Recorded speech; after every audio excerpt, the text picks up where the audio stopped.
o resultado que você ainda não tem está atrás da página que você ainda não leu e do hábito que você ainda não transformou. Bem-vinda, bem-vindo ao Clube da Mente de Ouro. Aqui transformamos leitura em resultados, na sua e na minha vida. Hoje vamos começar a parte 3 do capítulo 6 do livro Poder do Hábito. No livro Poder do Hábito, estamos na parte 2 do capítulo, que fala sobre o sucesso das organizações. E o título do capítulo 6, que faz parte dessa parte de número 2, chama-se O Poder de uma Crise. Como líderes criam hábitos através do acaso e da intenção. E nessa etapa, nessa parte 3 do capítulo 6, o capítulo 6 é dividido em 4 partes, a gente está na parte de número 3, e nessa etapa o livro ele vai nos levar direto para o King's Cross. Isso é em Londres, 1987. E o que é King's Cross? King's Cross foi um incêndio que matou 31 pessoas e que foi, antes de tudo, gente, um diagnóstico brutal, mas um diagnóstico, né?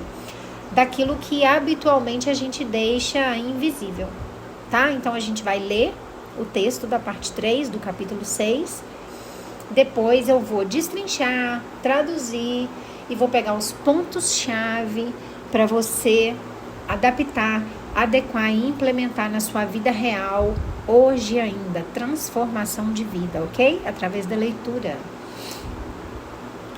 Então, vamos lá? Já vou pedir para vocês a gentileza de vocês se inscreverem no canal, né? Ativarem o sininho. Dê o like, comenta, curte, compartilha, né? Eu fico muito lisonjeada, tá? Com a reação de vocês, porque tudo aqui é feito com muito amor. Então, vamos lá. Philip Brickell, um empregado do metrô de Londres, de 43 anos, estava dentro do cavernoso saguão principal da estação King's Cross, numa noite de novembro de 1987, quando um passageiro o interrompeu enquanto recebia bilhetes e disse que havia um lenço de papel pegando fogo na base de uma escada rolante ali perto. King's Cross era uma das maiores, mais suntuosas e mais movimentadas estações de metrô de Londres. Um labirinto de longas escadas rolantes, corredores e túneis, alguns dos quais tinham quase um século de existência. As escadas rolantes da estação, em particular, eram famosas pelo seu tamanho e pela sua idade. Algumas se estendiam por até 5 andares subterrâneos e eram feitas com ripas de madeira e corrimãos de borracha, os mesmos materiais utilizados para construí-las décadas antes. Mais de 250 mil passageiros passavam por King's Cross todo dia, em 6 linhas de metrô diferentes. Durante a hora do rush, no fim de tarde, a bilheteria da estação era um mar de gente apressada, sob um teto repintado tantas vezes que ninguém lembrava sua cor original.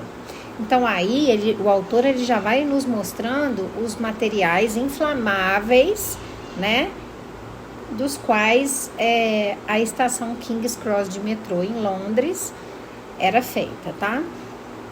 Então você já vai sentindo o cheirinho de tragédia no ar. O livro, gente, ele traz para nós um desenho da estação, tá? Então, assim, no térreo, né, na altura da rua, você tinha 1, 2, 3, 4, 5 saídas, né, entradas e saídas da estação, né? Uma grande bilheteria no centro da estação com 1, 2, 3, 4, 5, 6, 7 catracas, onde você entra e sai. Isso está no desenho. Provavelmente era maior que isso, né? E aí, você tem, no primeiro andar subterrâneo, você tem a linha Victoria, e aí você tem uma escada rolante que te deixa na altura da linha Victoria, né? Ao lado você tem uma segunda escada rolante que te deixa na linha Piccadilly, que essa linha é mais abaixo do que a Victoria, né? E mais abaixo ainda, você tem mais uma escada rolante que te deixa na linha norte. Então, só aqui, ele mostra para nós nesse diagrama 3 andares subterrâneos com 3 linhas. Mas você vê no texto que são 5 ou 6, né? Acho que 6. Então, vamos lá. Aí ele continua, tá? Com o texto. O lenço de papel em chamas, disse o passageiro, estava na base de uma das escadas rolantes mais compridas da estação, servindo a linha Piccadilly. É aquela que eu falei, que vai do térreo até o segundo andar subterrâneo. Brickell imediatamente deixou o seu posto, desceu pela escada rolante até a plataforma, achou o lenço fumegante e com uma revista enrolada apagou o fogo. Então voltou ao seu posto. Brickell não investigou mais a fundo. Não tentou descobrir por que o lenço estava queimando, ou se ele talvez tivesse voado de um incêndio maior em algum outro lugar dentro da estação. Não mencionou o incidente para outro empregado, nem telefonou para os bombeiros. Outro departamento era responsável pela segurança contra incêndios, e Brickell, atento às rígidas divisões que governavam o metrô, não era bobo de se meter em território alheio. Além disso, mesmo se ele tivesse investigado a possibilidade de um incêndio, ele não saberia o que fazer com qualquer informação que ele descobrisse. A cadeia de comando severamente estabelecida do metrô de Londres proibia que ele contatasse outro departamento sem a autorização direta de um superior. Olha que absurdo, né, gente? E as rotinas do metrô, transmitidas de funcionário a funcionário, lhe diziam que ele não devia jamais, em nenhuma circunstância, se referir em voz alta a nada dentro de uma estação como um incêndio, para evitar que os passageiros entrassem em pânico. Não era assim que as coisas funcionavam. O metrô era governado por uma espécie de regulamento teórico, que ninguém nunca tinha visto nem lido, e que na verdade não existia, a não ser nas regras tácitas que regiam a vida de outros funcionários, ou a vida de todos os funcionários. Fazia décadas que o metrô vinha sendo administrado pelos 4 barões, os chefes de engenharia civil, engenharia elétrica, engenharia mecânica e engenharia de sinalização. E dentro de cada um de seus departamentos havia chefes e subchefes que protegiam a sua autoridade com unhas e dentes. Os trens partiam na hora porque todos os 19 mil empregados do metrô cooperavam num sistema delicado que passava passageiros e trens entre dezenas, às vezes centenas de mãos o dia inteiro. Mas essa cooperação dependia de um equilíbrio de poder entre cada um dos 4 departamentos e todos os seus subchefes. Um equilíbrio que, por sua vez, dependia de milhares de hábitos aos quais os empregados aderiam. Esses hábitos criavam uma trégua entre os 4 barões e seus representantes. E dessa trégua surgiam políticas que diziam a Brickell: procurar incêndios não é tarefa sua, mantenha-se na sua área. Mesmo no nível mais alto, um diretor não costumava invadir o território do outro. Um investigador observaria depois. Sendo assim, o diretor de engenharia não se preocupava se os funcionários da operação estavam adequadamente treinados em segurança contra incêndios e procedimentos de evacuação, pois considerava esses assuntos como sendo da alçada da diretoria de operações. Assim, Brickell não disse nada sobre o lenço de papel em chamas. Em outras circunstâncias, aquilo talvez fosse um detalhe insignificante. Nesse caso, o lenço era um aviso, um pouco de combustível que escapara de um incêndio maior que estava escondido, mostrando que mesmo as tréguas perfeitamente equilibradas podem se tornar perigosas se não forem projetadas da maneira correta. 15 minutos depois de Brickell voltar à sua cabine, outro passageiro notou um fio de fumaça enquanto subia pela escada rolante da linha Piccadilly. Ele o mencionou a um funcionário do metrô. O inspetor de segurança da estação King's Cross, Christopher Hayes, por fim foi chamado para investigar. Um terceiro passageiro, vendo fumaça e um clarão vindo debaixo da escada, apertou um botão de parada de emergência e começou a gritar para os passageiros que saíssem da escada rolante. Um policial viu uma leve névoa esfumaçada dentro do túnel comprido da escada rolante e na metade de baixo, chamas começando a despontar acima dos degraus. E, no entanto, Hayes, o inspetor de segurança, não chamou a Brigada de Incêndio de Londres. Ele próprio não tinha visto fumaça alguma. E outras das regras tácitas do metrô era que os bombeiros jamais deviam ser acionados, a não ser que fosse absolutamente necessário. O policial que percebera a névoa, no entanto, achou que devia contatar a delegacia. Seu rádio não funcionava no subterrâneo, então ele subiu uma longa escada até o lado de fora da estação e ligou para os seus superiores, que por fim transmitiram a mensagem ao corpo de bombeiros. Às 7h36 da noite, 22 minutos após o Brickell ter sido alertado sobre o lenço de papel em chamas, a brigada de incêndio recebeu um chamado: pequeno incêndio em King's Cross. Os passageiros passavam pelo policial do lado de fora falando no rádio. Estavam entrando com pressa na estação, descendo pelos túneis, tentando chegar em casa para o jantar. Em questão de minutos, muitos deles estariam mortos. Às 7h36 da noite, um funcionário do metrô interditou com cordas a entrada da escada rolante da linha Piccadilly e outro começou a direcionar as pessoas para outra escada. Havia novos trens chegando em intervalos de poucos minutos. As plataformas pelas quais os passageiros saíam dos vagões do metrô estavam apinhadas. Um engarrafamento começou a se formar na base de uma escadaria aberta. Hayes, o inspetor de segurança, entrou numa passagem que levava à sala de máquinas da escada rolante da linha Piccadilly. No escuro, havia um conjunto de controles para um sistema de sprinklers, projetado especificamente para combater incêndios em escadas rolantes. Ele fora instalado alguns anos antes, depois que um incêndio em outra estação levara a uma série de relatórios preocupantes sobre os riscos de um incêndio repentino. Mais de 20 estudos e advertências tinham dito que o metrô estava despreparado para incêndios e que os funcionários precisavam ser treinados no uso de sprinklers e extintores, que ficavam posicionados em todas as plataformas de trem.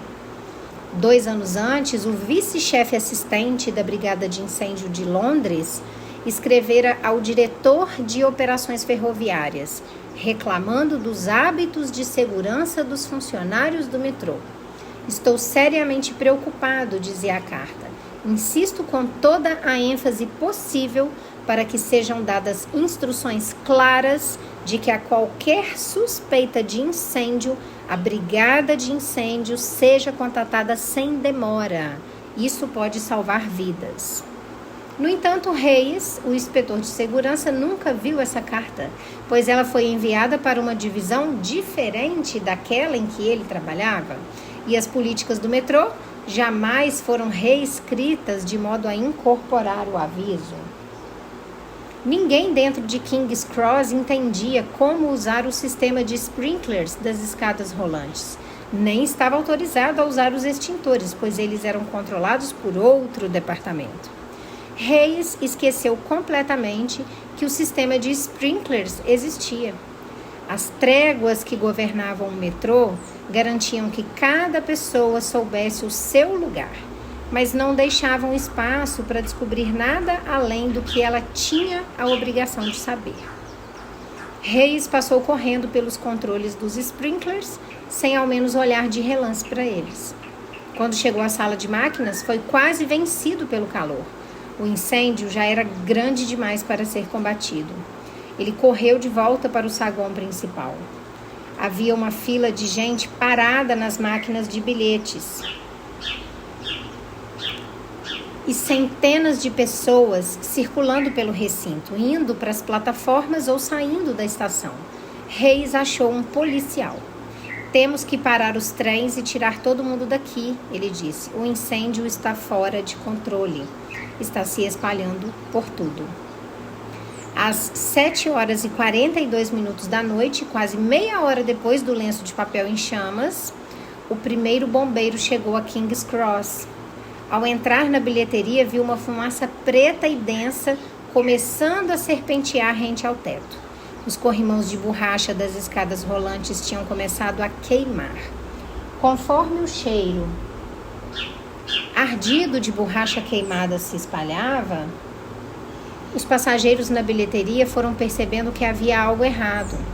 Andavam em direção às saídas, enquanto bombeiros abriam caminho entre a multidão, lutando para avançar no contrafluxo. Lá embaixo, o incêndio estava se alastrando. A escada rolante inteira agora estava em chamas, gerando um gás superaquecido que subiu até o topo do poço, envolvendo a própria escada, onde ele ficou preso contra o teto do túnel, que estava coberto com cerca de 20 camadas de tinta antiga. Alguns anos antes, o diretor de operações do metrô sugerira que toda aquela tinta talvez representasse um risco de incêndio. Quem sabe, ele disse, as camadas antigas devessem ser removidas antes que uma nova fosse aplicada. Os protocolos de pintura não eram da sua alçada. No entanto, a responsabilidade pela pintura pertencia ao departamento de manutenção, cujo chefe educadamente agradeceu a recomendação ao colega, então observou que se ele quisesse interferir em outros departamentos, o favor rapidamente seria retribuído. Novo absurdo, né? Vamos lá. O diretor de operações retirou a sua recomendação. Conforme os gases superaquecidos se acumulavam junto ao teto do poço da escada rolante, todas aquelas velhas camadas de tinta começaram a absorver o calor. Cada novo trem que chegava impelia um novo jorro de oxigênio para dentro da estação, alimentando o fogo como um fole. Às 7h43 da noite, um trem chegou e um vendedor chamado Mark Silver desceu. Ele percebeu imediatamente que havia algo errado. O ar estava turvo, a plataforma abarrotada de gente. A fumaça vinha soprada para onde ele estava, encrespando-se em volta dos vagões de trem parados nos trilhos. Virou para entrar de volta no trem, porém as portas tinham fechado. Ele esmurrou as janelas, mas havia uma política não oficial para evitar atrasos. Uma vez que as portas estavam fechadas, elas não abriam novamente. De uma ponta a outra da plataforma, Silver e outros passageiros gritavam ao motorista para que ele abrisse as portas. O sinal mudou para verde e o trem partiu. Uma mulher pulou nos trilhos, correndo atrás do trem, enquanto ele avançava para dentro do túnel. "Me deixem entrar", ela gritava. Silver andou pela plataforma até onde um policial estava direcionando todo mundo para longe da escada rolante da linha Piccadilly e rumo a outra escadaria. Havia uma multidão de pessoas em pânico esperando para subir. Todas sentiam o cheiro da fumaça e todas estavam amontoadas. O lugar estava quente por causa do fogo ou por causa da quantidade de pessoas. Silver não tinha certeza. Ele finalmente chegou à base de uma escada rolante que tinha sido desligada. Enquanto subia na direção da bilheteria, sentiu as pernas arderem com o calor de uma parede de 5 metros que o separava do poço da escada da linha Piccadilly. Olhei para cima e vi bolhas se formando na parede e no teto, ele disse depois. Às 7h45, um trem que chegava empurrou uma grande lufada de ar para dentro da estação. Conforme o oxigênio alimentava o fogo, as labaredas na escada da linha Piccadilly rugiam. Os gases superaquecidos junto ao teto do poço, alimentados pelo fogo embaixo e pela tinta borbulhante em cima, atingiram uma temperatura de combustão, o que é conhecido como ponto de inflamação generalizada. Nesse momento, tudo dentro do poço, a tinta, os degraus de madeira da escada rolante e qualquer outro combustível que estivesse presente, se incendiou numa rajada de fogo. A força da incineração repentina funcionou do mesmo modo que a explosão de pólvora na base de um cano de rifle.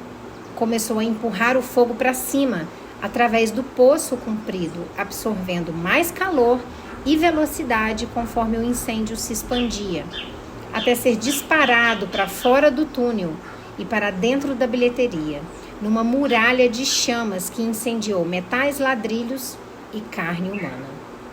A temperatura dentro do saguão subiu 150 graus em meio segundo. Foi uma explosão, né? Um policial que subia por uma das escadas rolantes laterais disse aos investigadores que viu um jato de fogo ser disparado para cima e então formar uma espécie de bola. Havia quase 50 pessoas ainda dentro do saguão naquele momento. Acima do chão, na rua, um transeunte sentiu o calor explodir de uma das saídas do metrô. Viu um passageiro sair cambaleando e correu para ajudar. Segurei a mão direita dele com a minha mão direita, mas quando as nossas mãos se tocaram, eu senti que a dele estava em brasa e parte da pele saiu na minha mão, disse o homem que o resgatou. Um policial que entrava na bilheteria quando a explosão aconteceu, disse depois aos repórteres de um leito do hospital que uma bola de fogo me atingiu no rosto e me derrubou no chão. Minhas mãos pegaram fogo, estavam simplesmente derretendo. Ele foi uma das últimas pessoas que saíram com vida do saguão. Pouco depois da explosão, dezenas de caminhões de bombeiros chegaram, mas porque o regulamento do Corpo de Bombeiros os instruía a conectar suas mangueiras aos hidrantes da rua e não aqueles instalados pelo metrô dentro da estação. E porque nenhum dos funcionários do metrô tinha plantas mostrando o layout da estação. Todos os mapas ficavam no escritório, que estava trancado, e nenhum dos bilheteiros, nem o gerente da estação tinha as chaves. Os bombeiros levaram horas para apagar as chamas. Quando o incêndio finalmente foi apagado, a 1h46 da manhã, 6 horas depois que o lenço em chamas foi percebido, a contagem estava em 31 mortos e dezenas de feridos. Por que me mandaram direto para dentro do incêndio? Perguntou um professor de música de 20 anos no dia seguinte, de uma cama de hospital. Eu via as pessoas queimando, eu ouvia os seus gritos. Por que ninguém assumiu o comando? Para responder a essas perguntas, pensemos em algumas das tréguas das quais o funcionamento do metrô de Londres dependia, né? Vamos aos erros, né? Eles chamam de tréguas. Os bilheteiros foram advertidos de que a sua jurisdição era estritamente limitada a vender bilhetes. Por isso, se viam um lenço de papel queimando, não avisavam a ninguém, por medo de invadir território alheio. Primeiro, tá? Segundo, os funcionários da estação não eram treinados para usar o sistema de sprinklers, nem os extintores, pois esse equipamento era supervisionado por um departamento diferente. Terceiro, o inspetor de segurança da estação nunca viu uma carta da Brigada de Incêndio de Londres advertindo sobre riscos de incêndio, pois ela foi enviada para o diretor de operações e informações como essa não eram compartilhadas entre os departamentos. quarto, os funcionários eram instruídos a contatar a brigada de incêndio apenas como último recurso, para não gerar um pânico desnecessário entre os passageiros. A brigada de incêndio insistia em usar seus próprios hidrantes de rua, ignorando canos na bilheteria que poderiam ter fornecido água, pois tinham recebido a ordem de não usar equipamento instalado por outros órgãos.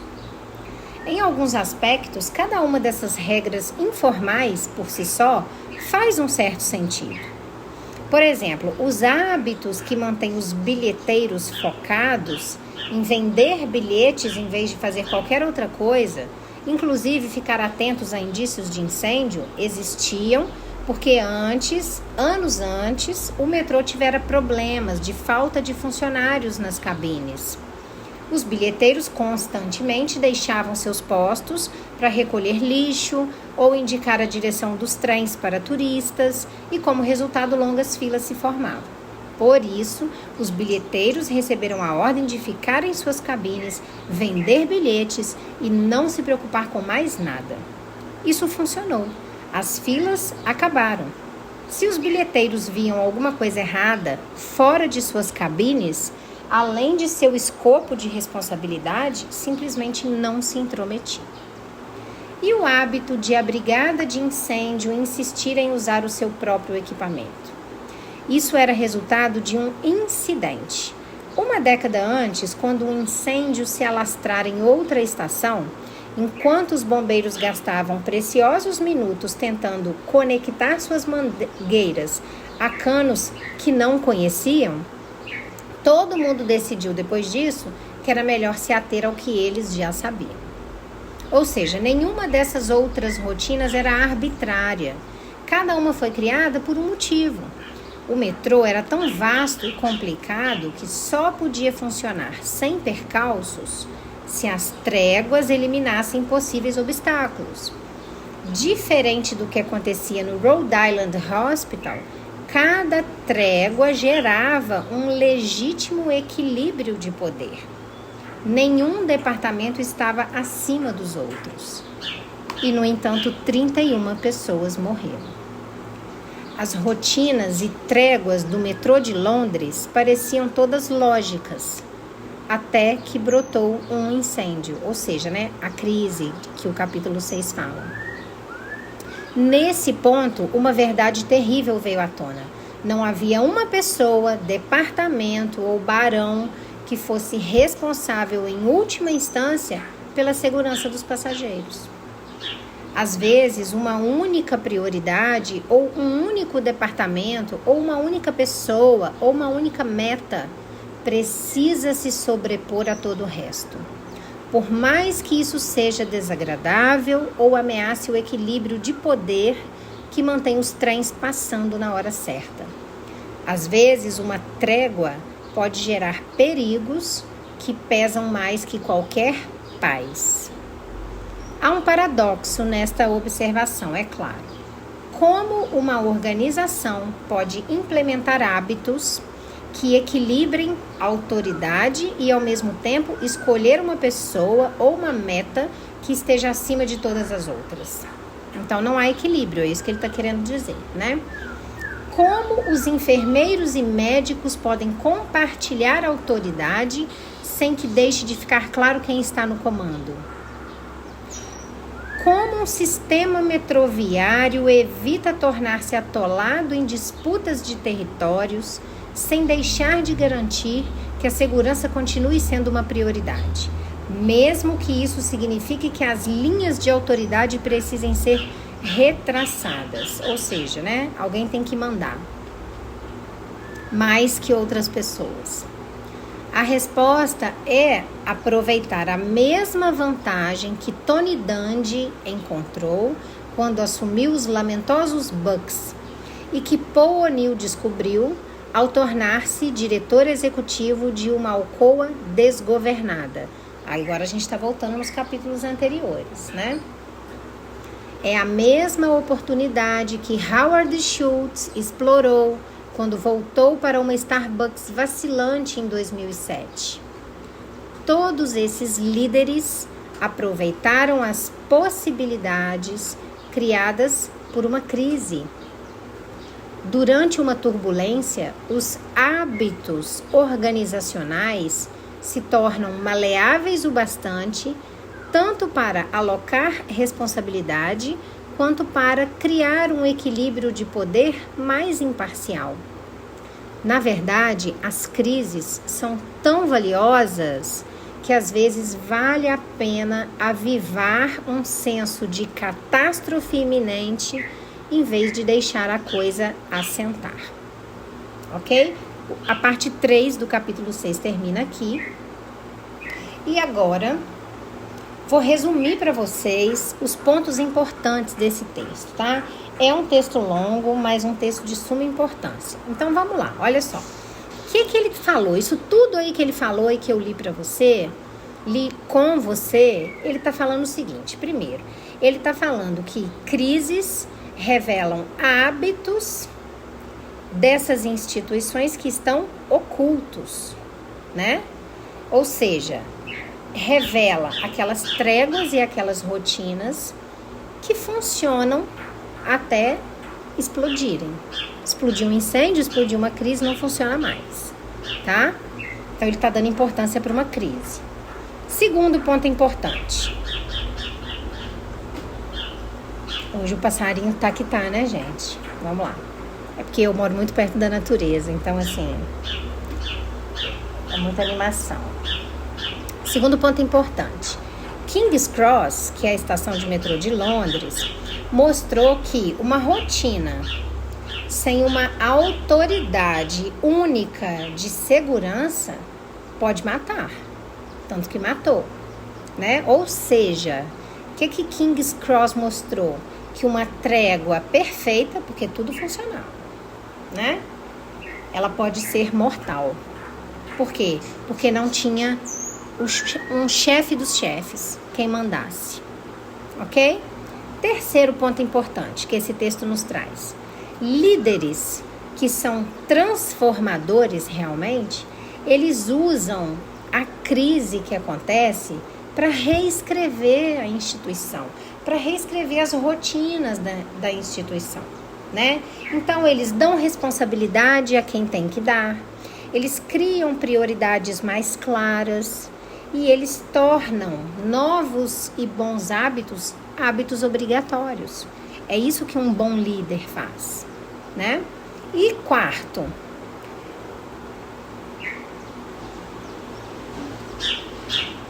agora o quarto ponto eu vou fazer em forma de pergunta.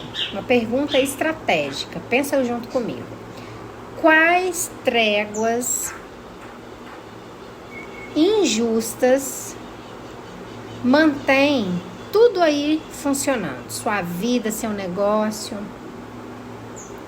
Qual trégua injusta? Que regra, que trégua, que rotina, que não tá certa, mas que mantém sua vida rodando, seu negócio rodando? Até quando essa trégua vai manter tudo funcionando, né? Pensa aí, já vai pensando que no final eu vou te fazer mais uma pergunta que com a reflexão dessa, sua cabeça já vai chacoalhar bastante. Então, gente, vamos lá. Então, deu pra gente perceber que no metrô funcionava um sistema inteiro de tréguas. Tudo tinha trégua, né? Os departamentos, eles se respeitavam e eles não se misturavam. Então, o bilheteiro não saía da sua cabine, o bombeiro que insistia em usar sempre o seu próprio hidrante da rua, o engenheiro que não mexia na área do coleguinha, né? Essas rotinas, elas existiam por um motivo, elas não eram aleatórias. Elas mantinham os trens conseguindo chegar na hora certa, pontualmente, evitavam filas para vender os bilhetes, para entrarem nos trens, reduziam, resumidamente, o microconflito diário do metrô, porque era muita gente, né? Então, parecia fazer sentido essas tréguas, essas rotinas, né? Pareciam mesmo, até que um lenço de papel queimando revelou uma falha no sistema inteiro de segurança do metrô. Ou seja, vamos traduzir agora. O que King's Cross nos ensina? É claro, mas é duro. O que King's Cross nos ensina?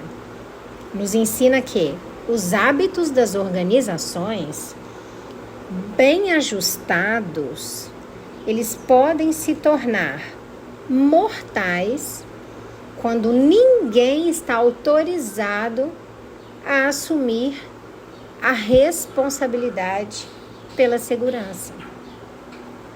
O hábito deles estava ajustadinho, ninguém mexia no quadrado do coleguinha. Só que esse mesmo hábito se mostrou mortal. Por quê? Porque na hora da crise, do incêndio, ninguém assumiu a responsabilidade pela segurança. Uma trégua que só funciona porque um lado cede demais. E aí vira uma armadilha. Então não adianta você ter uma trégua dessas, porque ela só funciona quando um lado cede demais. E aí quando vai tentar resolver já virou uma armadilha. Ok? E aqui a gente tem um ponto crítico para quem lidera, né? Vamos falar agora mais para organizações. As tréguas e as rotinas, elas são essenciais. Ninguém aqui está falando que não são. Mas elas não podem substituir uma prioridade absoluta quando ela se mostra necessária, né? O que eu quero dizer? Eu quero dizer que alguém precisa estar autorizado a interromper tudo e decidir quando vier uma crise. Não tinha ninguém ali, nenhum funcionário daquele metrô tinha essa autorização para chegar e interromper tudo, falar, desliga todos os trens, nenhum trem chega aqui. Para nas outras estações, porque não parava de chegar passageiro que queria subir naquela estação que estava pegando fogo. Não tinha ninguém autorizado a fazer isso. Ok? O Paul O'Neill, ele estava autorizado a fazer isso na Alcoa. O Tony Dungy estava autorizado a fazer isso no time de futebol americano. Ou seja, líderes inteligentes, isso serve para sua vida. Não estou falando de empresa só não, porque aí você pode estar do outro lado falando assim, eu não tenho empresa, eu não vou nem prestar atenção no que ela está falando. Não, pequeno gafanhoto querido, serve para sua vida. Líderes inteligentes usam as crises, pode ser uma crise real como essa, ou uma crise que já está sendo antecipada, você já sabe que vai dar M ali na frente. Eles usam essas crises para redesenhar as suas rotas, as suas rotinas, para realocar a autoridade em quem precisa ser realocada e para transformar os hábitos, para que tudo funcione de uma forma segura. Não só uma forma fluida, mas uma forma segura. Porque ali funcionava, mas não era seguro, né? E aí, você consegue perceber o paralelo com a sua vida, disso que eu falei agora? Você que não tem um negócio, muitas vezes você mantém um acordo silencioso. Um acordo na família, um acordo no seu time, um acordo no seu negócio, no seu trabalho. Um acordo que te sobrecarrega. A crise, ela pode ser o sinal para você decidir finalmente quem é responsável por quê, né? A crise pode ser a chance de você criar um hábito novo, de você parar de ceder em silêncio, engolir os sapos todos, de você parar de aceitar um papel que come a sua energia. A crise é ótima para isso, né? Então aí agora eu quero fazer você pensar, vamos pensar junto comigo. Onde que na sua vida ou no seu negócio existe uma trégua? É como se fosse uma política de boa vizinhança, entendeu? Que só funciona porque alguém está se sacrificando. Pode ser que seja você que esteja se sacrificando, pode ser que não seja você. Pode ser que seja sua mãe, seu pai, seu cônjuge, seu filho, né? Seu amigo. você, ok? Se surgisse uma crise hoje, quem que estaria autorizado a tomar uma decisão final na sua vida, no seu negócio? Quem? Pensa. Qual hábito dentro da organização ou dentro da sua vida, hábito pessoal, precisa ser redesenhado para proteger o que realmente importa, que é a sua saúde, sua família, sua honra, sua reputação, sua carreira? Qual hábito? Pode até funcionar, mas não dá segurança.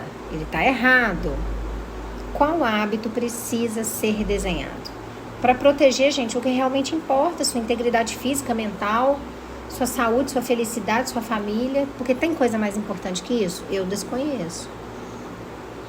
Ok?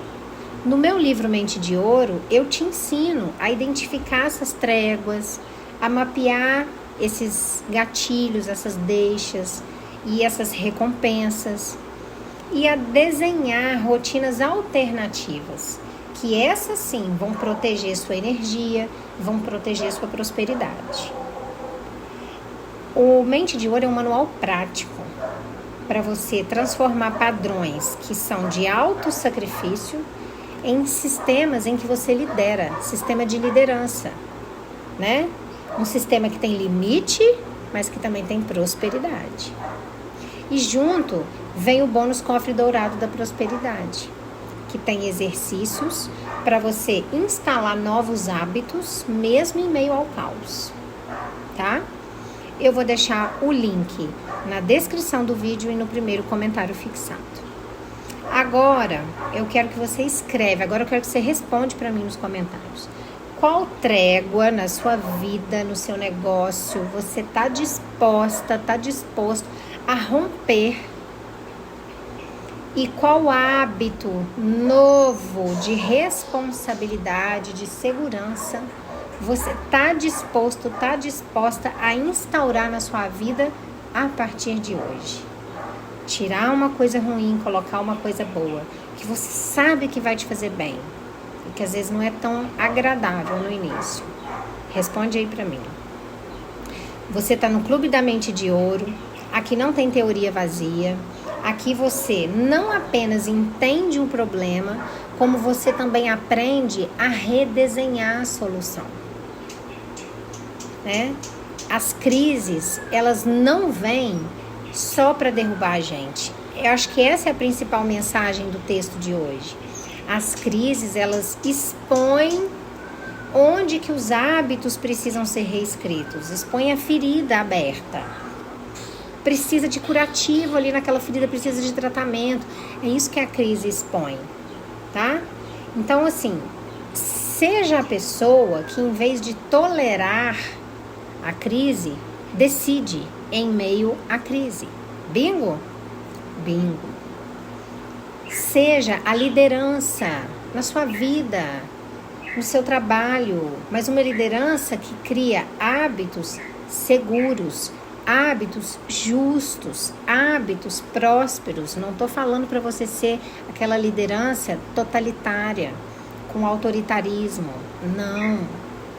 Ok? King's Cross vai nos lembrar sempre que rotinas sem responsabilidade podem matar. Lá tinha rotina. Muito engajadas, por sinal. Né? Líderes sábios, gente, eles enxergam na crise uma janela para conseguir reescrever hábitos. E daí é que nascem organizações mais seguras e nascem pessoas mais livres. Ok? Então, transforme a sua crise numa oportunidade.